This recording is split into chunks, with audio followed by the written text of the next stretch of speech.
Good afternoon, students. Science and Mental Higher Science School, 12th Biology. I am V. Rajendran, your biology teacher. Today we are going to discuss about antibiotic resistance. உயிர் எதிர்ப்பொருள் எதிர்ப்பு திறன். Antibiotic means உயிர் எதிர்ப்பொருள், resistance means எதிர்ப்பு திறன். Antibiotic resistance உயிர் எதிர்ப்பொருள் எதிர்ப்பு திறன். Antibioticனா உயிர் எதிர்ப்பொருள், resistance எதிர்ப்பு திறன் சொல்லியிருக்கேன். Occurs when bacteria develop the ability to defect the drug designed to kill or inhibit their growth. ஒரு பாக்டீரியாவை கொள்வதற்கோ அதன் வளர்ச்சியை தடுத்து நிறுத்துவதற்கோ உருவாக்கப்பட்ட உயிர் எதிர்ப்பொருள் ஆன்டிபயாட்டிக். உயிர் எதிர்ப்பொருள் வலிமை இழக்க செய்யும் திறனை, அந்த உயிர் எதிர்ப்பொருளை அதனுடைய வலிமையை இழக்க செய்யும் திறனை பாக்டீரியா பெறும்போது உயிர் எதிர்ப்பொருள் எதிர்ப்பு திறன் நிகழ்கின்றது. அங்கே என்னது, அந்த உயிர் எதிர்ப்பொருள்ன்றது அந்த ஆன்டிபயோட்டிக், அதை எதிர்க்கக்கூடிய திறன் அந்த பாக்டீரியா பெற்றிருக்கு. அப்போ அதுக்கு என்ன பேர்? உயிர் எதிர்ப்பொருள் எதிர்ப்பு திறன் நிகழ்கிறது. It is one of the most acute threat to public health. இந்த மாதிரி உயிர் எதிர்ப்பொருளை எதிர்க்கக்கூடிய திறன் பெறும் பொழுது அது என்ன ஆகுதுன்னா, இது ஒரு பொது சுகாதாரத்திற்கான தீவிர அச்சுறுத்தல்களில் ஒன்றாக கருதப்படுது. இப்போ ஆன்டிபயோட்டிக்கே எதிர்க்கக்கூடிய திறன் வந்துருச்சுன்னா பாக்டீரியாவுக்கு, அப்போ அது என்னது, அது பொது சுகாதாரத்துக்கான தீவிர அச்சுறுத்தல் ஆகும்.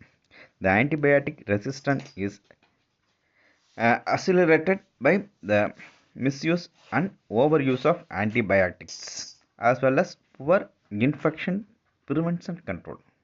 இந்த உயிர் எதிர்ப்பொருள் எதிர்ப்பு திறன் எவ்வாறு நிகழ்ந்திருக்குன்னு பார்த்தோம்னா, அந்த உயிர் எதிர்ப்பொருளாக இருக்கலாம், அந்த பாக்டீரியாவுக்கு எதிராக ஒரு உயிர் எதிர்ப்பொருளை பயன்படுத்துகிறோம்.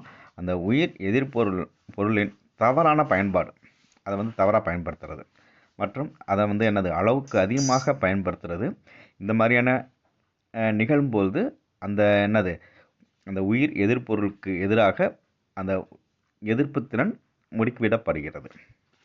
இந்த உயிர் எதிர்ப்பொருள் எதிர்ப்பு திறன் எப்போ நிகழ்துன்னா, அந்த ஆன்டிபயோட்டிக்ஸ் அந்த உயிர் எதிர்ப்பொருளை தவறாக பயன்படுத்தும் பொழுதோ அல்லது அளவுக்கு அதிகமாக பயன்படுத்தும் பொழுதோ இந்த உயிர் எதிர்ப்பொருள் எதிர்ப்பு திறன் முடுக்கிவிடப்படுகின்றது.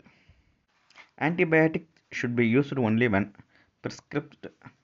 prescribed by a certified health professional. When the bacteria become resistant, antibiotics cannot fight against them and the bacteria multiply. இதுக்கு முன்னாடி as well as poor infections prevention control, இது ஒரு மோசமான தொற்று தடுப்பு கட்டுப்பாடு மூலம் நிகழ்கிறது. இது என்னன்னு பார்த்தோம்னா, ஒரு நோய்க்கு எதிரான அந்த எதிர்ப்பு திறனை ஏற்படுத்தணும்.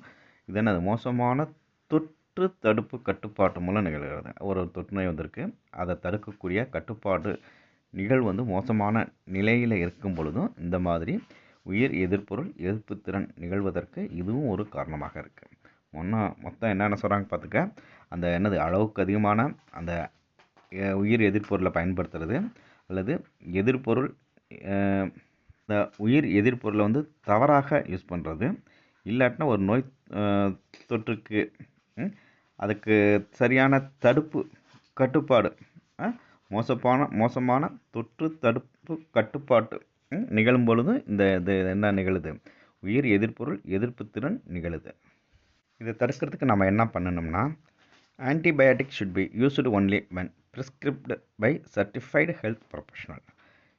இந்த மாதிரியான இதை நிகழாமல் தடுக்கணும்னா அங்கீகரிக்கப்பட்ட உடல்நல வல்லுநரின் பரிந்துரையின் பேரில் மட்டுமே உயிர் எதிர்ப்பொருளை பயன்படுத்த வேண்டும். அந்த உயிர் எதிர்ப்பொருளை நம்ம பயன்படுத்தணும்னா அந்த யார் சர்டிஃபைடு அங்கீகரிக்கப்பட்ட அந்த மருத்துவர் இல்லாட்டினா அவங்களுடைய வல்லுநர், அவங்களுடைய பரிந்துரையின் பேரில் மட்டும்தான் அந்த உயிர் எதிர்ப்பொருளை எடுத்துக்கணும். நம்மளாம் இஷ்டத்துக்கு எடுத்துக்கக்கூடாது. எடுத்துக்கிட்டோம்னா இந்த மாதிரி விளைவு தான் ஏற்படும். When bacteria become resistant, antibiotics cannot fight against them and the bacteria multiply. அந்த உயிர் எதிர்ப்பொருளுக்கான எதிர்ப்புத்தன்மையை பாக்டீரியா பெற்றுவிட்டால் உயிர் எதிர்ப்பொருளால் பாக்டீரியாவை எதிர்த்து செயல்பட முடிவதில்லை. எனவே பாக்டீரியா தன்னை பெருக்கிக் கொள்கின்றன.